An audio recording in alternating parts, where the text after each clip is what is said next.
Alright, magandang hapon mga ka-agri. Ayan, for today's video po, nandito po tayo mga ka-agri sa loob ng brooder pen po ng ating mga papuro. Ayan, yung ating 7 papuro po na golden boy. Ayan. At the same time mga ka-agri, babalikan natin yung ating ginawa na brooder na kung saan po na-post natin ito sa YouTube channel natin. And this time, ayan po, meron na ho ito mga ka-agri na laman. Ayan, so you will notice po, ayan, meron tayo ditong mga sisiw. Ayan, bali 10 sisiw po ito. Ayan, day old po ito. At yung ano naman, yung iba sa kabila mga ka-agri, ayan, nagsisiliparan na sila. These are 1 month old na po mga ka-agri. Ayan. So halo po ito. May mga marking naman. Ayan. So ang update natin mga ka-agri, naglalagay ho tayo ng ayan, sa ilalim na sapin. Ayan. So every 3 days po nagpapalit tayo. Ayan ho sila mga ka-agri. Ayan. Medyo itong isa maligalig. Ayan. So you'll notice may mga medyo matamlay dito mga ka-agri. So bibigay tayo na itong isang ito. Ayan, ang droppings nya basa. So, delikado yan. So ayan, ang kulit na. Ang kulit na nila. Nasa 15 po ito pirasong mga ka-agri. Ayan, sa kabila naman ay 10. So sa day old hatch natin mga ka-agri, nagbigay ho tayo ng Progency sa bagong pisa. Ayan. Para po medyo maliksi na sila. Galing po itong incubator. Ayan. So yan ang practice natin. Pagkapisa, Progency. Para electrolytes po at saka probiotics sa kanila mga ka-agri. Ayan. So yung iba, ito, mga maliksi na. Ayan. Ito mga ka-agri ay male po itong golden boy. Ayan. 1 month na yan mga ka-agri. Ayan, so gato lang po yung simpleng setup ng brooder natin. Ayan mga ka-agri. Nagsisiliparan na sila. Kapatid po ito, parehas lalaki. Ayan, mga golden boy po ito mga ka-agri.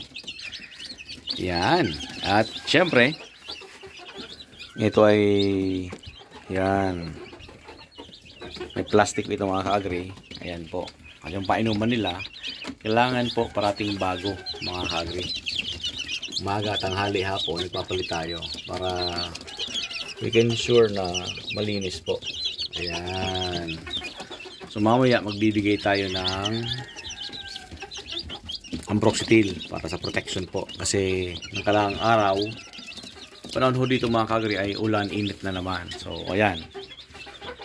So ito naman ang mga 3 months natin, going 4 months na 7 papuro.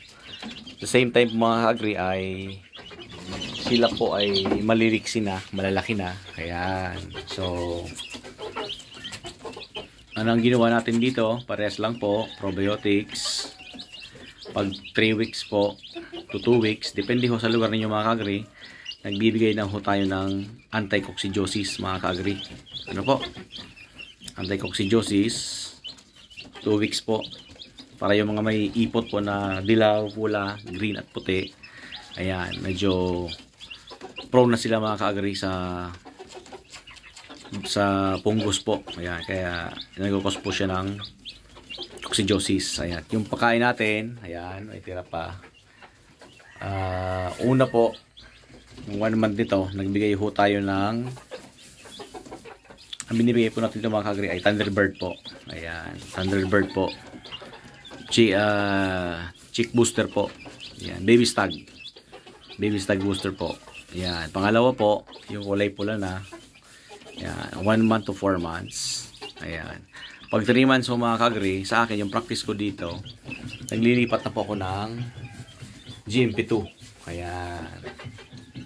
So ito sila, pakaskas lang po mga ka-agri. Ayan, so ito yung mga palate born natin. Ayan. So, ganoon lang po mga kasimple mga ka-agri. Yung ating mini brooder. Ayan. So, wala ho itong ilaw mga ka-agri. Ayan. Yung ilaw niya po ay nanggagaling sa taas mga ka-agri. Sa liwanag. Dito po. Medyo mainit nga lang. So, meron tayong plywood na pinapatong dito mga ka-agri. Ayan. So, hindi naman siya. Ayan. So, hanggang dito na lang po mga ka-agri. Yung update natin dito sa ating mini brooder. Ayan. Yung isang delikado ito. Ayan. So, magbibigay na tayo ng prevention mga ka-agri. Ayan. So, maraming salamat po mga ka-agri.